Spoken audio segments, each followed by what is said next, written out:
Good morning. Beauty is not important for life. പക്ഷേ അതും കൂടെ വല്ലപ്പോഴും വേണമല്ലേ. ഞാൻ അങ്ങനെ വലിയ മേക്കപ്പും ഒരുക്കങ്ങളൊന്നും ഇല്ല. ചുമ്മാ എന്ന് തോന്നി ഒന്ന് ക്യൂടെക്സ് ഇട്ടാലോ, അപ്പം ഞാനത് വീഡിയോ എടുത്തിട്ടെന്നേ ഉള്ളൂ. പക്ഷേ എൻ്റെ അമ്മ എപ്പോഴും പറയുമായിരുന്നു ചത്ത് കിടന്നാലും ചമഞ്ഞ് കിടക്കണമെന്ന്. അപ്പം നല്ല വൃത്തിയായിട്ട് ഒരുങ്ങി തന്നെ നടക്കണമെന്ന് പറയുമായിരുന്നു. അപ്പോൾ ഈയിടെ ഞങ്ങൾ ചുമ്മാ ഷോപ്പിങ്ങിന് പോയപ്പം കണ്ട് മേടിച്ചതാണ്. ഞാൻ മേടിച്ചതല്ല, എനിക്ക് ഗിഫ്റ്റ് തന്നതാണ്. അപ്പം ഞാൻ ഓർത്ത് ഗിഫ്റ്റ് തന്നതല്ലേ, ഒരു പ്രാവശ്യമെങ്കിലും യൂസ് ചെയ്യാമെന്ന് ഓർത്ത് ക്യൂടെക്സ് ഇട്ട് നോക്കിയതാണ്.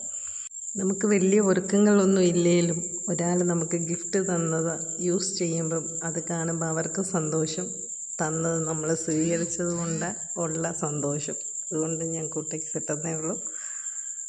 അപ്പം നമ്മളെക്കൊണ്ടാകുന്ന രീതിയിൽ, ചെറിയ രീതിയിൽ നല്ല വൃത്തിയായിട്ട് ഒരുങ്ങി നടക്കുക. അപ്പോൾ have A nice day. Thank you for watching.